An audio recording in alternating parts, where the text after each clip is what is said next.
Pada suatu pagi yang cerah, hiduplah seorang pemuda bernama Jaka Tarub. Ia tinggal di desa yang damai bersama ibunya. Setiap paginya, Jaka Tarub selalu pergi ke tengah hutan untuk mencari kayu. Tiba-tiba terdengar suara dari langit yang membuat Jaka Tarub ingin mencari asal suara itu muncul.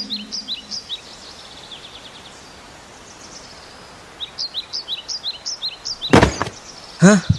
Apa itu? Jangan-jangan meteor.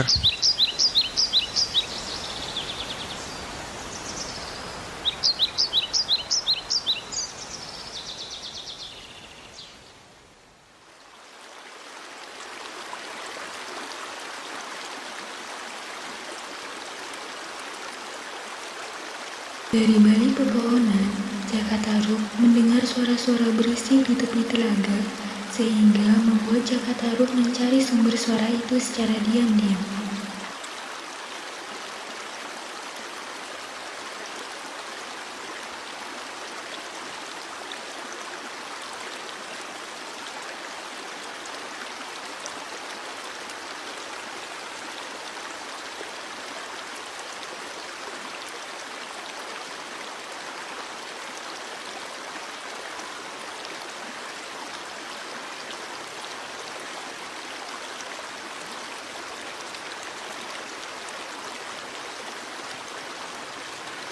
Dua saudariku, hari ini kita sudah turun ke bumi.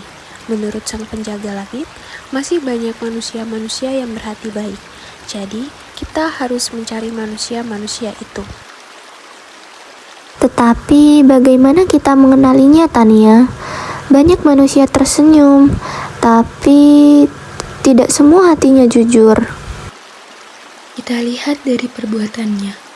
Orang berhati tulus tidak butuh sorotan, tapi selalu menolong tanpa pamrih. Hei, kalian ngapain? Para bidadari terkejut karena menyadari bahwa ada manusia yang melihat mereka, sehingga mereka bergegas mengambil selendang mereka yang berada di bebatuan untuk segera kembali ke kailnya. Saudariku, selendangku rusak parah, sehingga aku tidak dapat kembali ke kayangan. Tapi mau tidak mau, kita harus segera kembali ke kayangan. Bagaimana jika engkau tinggal di sini terlebih dahulu, agar kita bisa meminta bantuan kepada sang penjaga langit?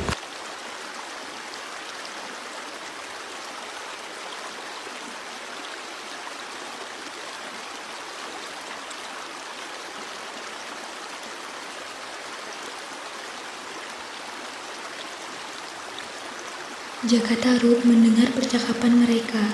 Setelah ia melihat kedua saudara dari bidadari itu telah pergi, Jaka pun menghampiri bidadari yang terduduk lesu di pinggiran telaga.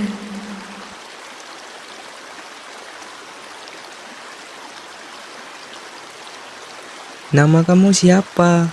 Dan kemana perginya teman-temanmu? Namaku Wulan. Saudariku telah kembali ke kayangan. Hah? Kayangan? Lalu bagaimana dengan dirimu? Entahlah aku di sini seperti apa. Bagaimana jika kamu tinggal di rumahku saja? Apakah tidak merepotkan dirimu? Tidak. Di rumah ada orang tuaku di sana. Kita tinggal berdua. Ayolah.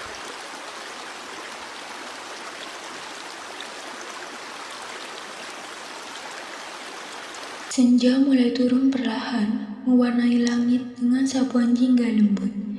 Jaka Tarub dan Awang Wulan tidak langsung pulang ke rumah. Mereka memilih duduk di sebuah gubuk kecil di pinggiran sawah untuk saling mengenal lebih dalam di antara mereka berdua.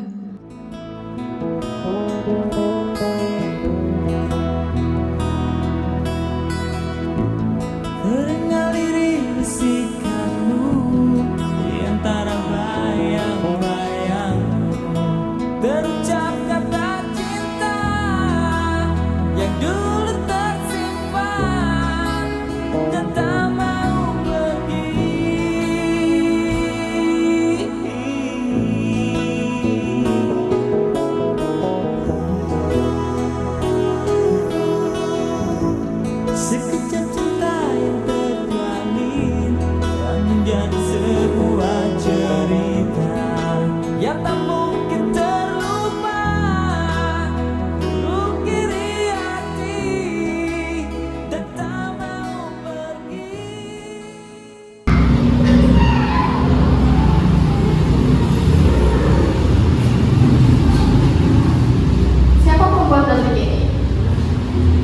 menemukannya di bilik rumah ibu. Dia kehilangan sesuatu yang sangat berharga baginya. Kasih aku selalu. Kau boleh tinggal di sini. Anggap saja rumahmu sendiri. Terima kasih Ibu, aku tidak akan melupakan kebaikan ini.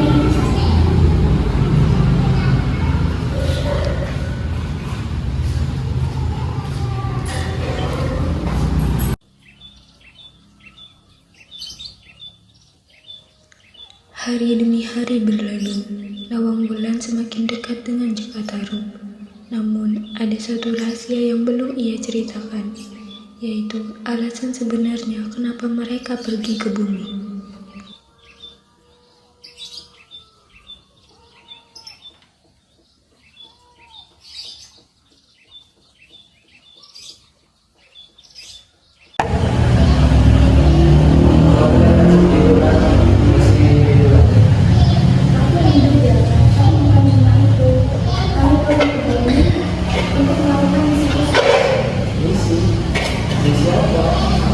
Kami ditugaskan turun ke bumi untuk mencari orang yang berhubung untuk menolong dan menjaga keseimbangan antara kami dan dunia.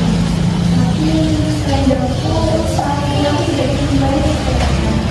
Tenanglah Wulan, percaya padaku. Jika padaku, aku yakin saudaramu akan kembali lagi ke bumi.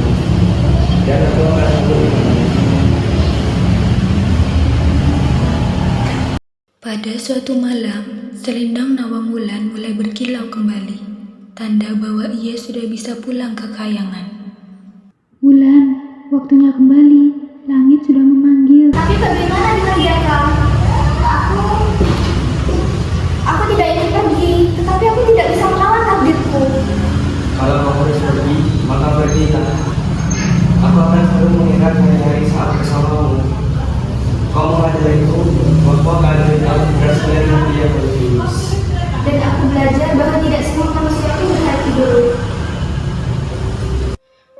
Sejak hari itu, Jakataru hidup dengan bayang-bayang Nawang Wulan. Ia selalu pergi ke tempat pertama kali mereka bertemu.